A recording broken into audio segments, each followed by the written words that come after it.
So Ali had come out a couple of days ago. All right, time frame is important for this. Ali came out a couple of days ago, and he was talking about his client, Henry Cejudo.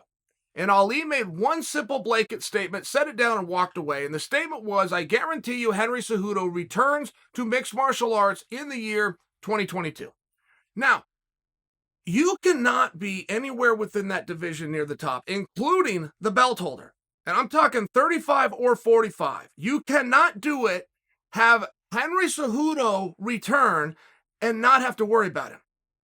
Now, whether Henry has the political skills to get around the bureaucracy and come right in for a title, like say what we're told Jon Jones is going to be able to do when he returns to heavyweight, or if Henry's got to beat somebody along the way. Either way, Henry is either no fights away or he's one win away from being in there for the belt, so you can't ignore him.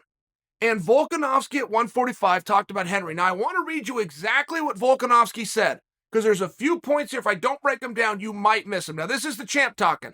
The UFC ain't taking him serious. I guarantee the UFC isn't paying him what he wants. If he is fighting, the bargaining hasn't gone in his favor, and he's just fighting for whatever contract he was originally on. The UFC isn't throwing anything to me, so I'm not going to waste my time pretending to hype it up. He goes on to say, it's a win-win situation for Cejudo. If he goes to featherweight division and fights me, he loses. Does that really look that bad on his end? Not really, even though we ain't that far apart in size, because I'm pretty small for featherweight anyway. But at the end of the day, people are going to be, it's a featherweight beaten at flyweight, bantamweight.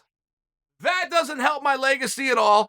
It's his legacy if he wins. That would be huge for him. If he loses, it really doesn't affect him all that much because people expect him to lose. Now, the very last part of that, where Volkanovski is saying, I don't have a whole lot to gain and Henry has nothing to lose. He's never been in this weight class. I'm the king of the weight class. I got to take all the risk.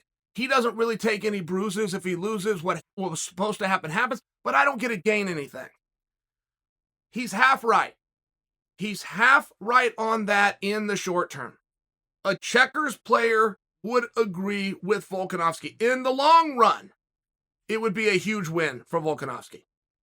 You fast forward 2 and 3 years from now, nobody knows what weight you fought at. Nobody knows that Henry was on a time off. Nobody knows anything except Henry's an Olympic champ, a 25-pound champ, a 35-pound champ, and you beat him. So Volkanovski in the world of chess is correct, in the world of checkers is correct, in the world of chess is wrong. But I want to back up to something else he said, because Volkanovski was talking about the bargaining power of Henry Cejudo. Now, it's not very often that guys will bring you in on the contracts, that they will share the business with you. And it's not because it's this huge secret. The guys don't know how interesting you find it, but you do find it interesting. Henry Cejudo, when he left the sport, that was a victory at 246 over Dominic Cruz. Biggest pay of Henry's life, and the reason was this. Henry was the champion, and he qualified for something called championship clause. The championship clause is back in money based on the pay-per-views you guys always hear about. You've got different thresholds, you've got different participation that's going to kick in at, but it's exclusive for a champion, and if you lose the championship, you lose that. It is an incentive, it is generous beyond belief, it is kind, but it's also reserved for the champion. That doesn't include the night that you win the championship. It will kick in the first time you go to defend the championship to make sure that you walk to the ring as champion. For whatever reason, this is the way the sport is set up. Now, what Volkanovski's talking about is very relevant, because he said the UFC's not going to throw Henry anything. Henry's going to defer back to whatever contract that he had. That's true. That's how it works. Henry has an active contract.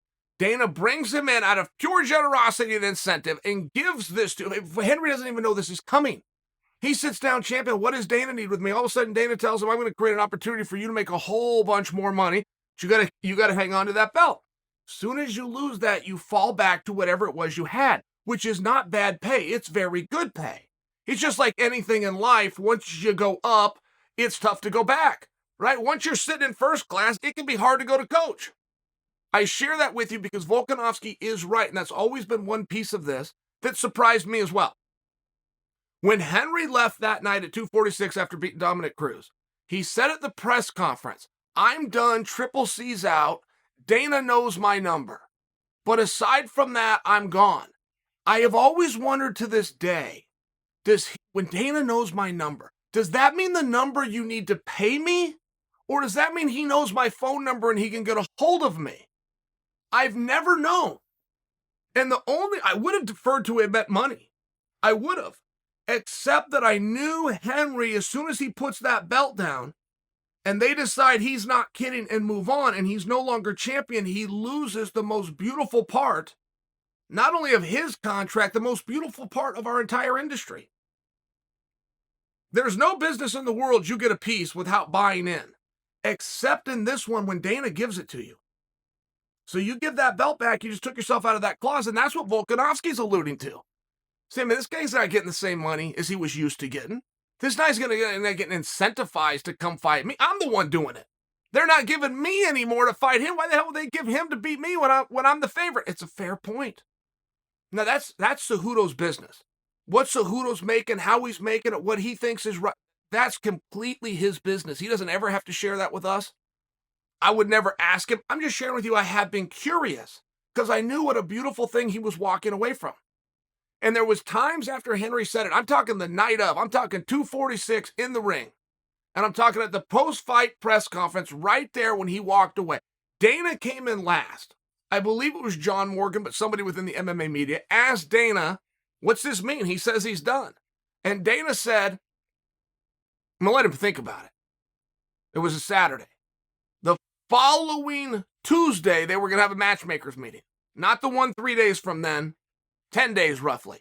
Dana said, if by then I don't hear back from him, I'm going to make that match. I'm going to put this belt up for grabs somewhere. So that was a very clear message. Hey, Henry, if you want to change your mind, you got the right to do it. If you were playing, if you were negotiating, if you thought this was gamesmanship, you got the right to do it. But at some point, contact me before such and such date. And he didn't do it. Henry was serious. He wanted to be done. At that point, you got the right to change your mind, but he was serious. And he showed us the sincerity by walking away from that clause, which was what Volkanovski's alluding to. Does that matter? Well, it wasn't really designed to matter. I told you the story because it's interesting, and I think you agree. You probably just learned something.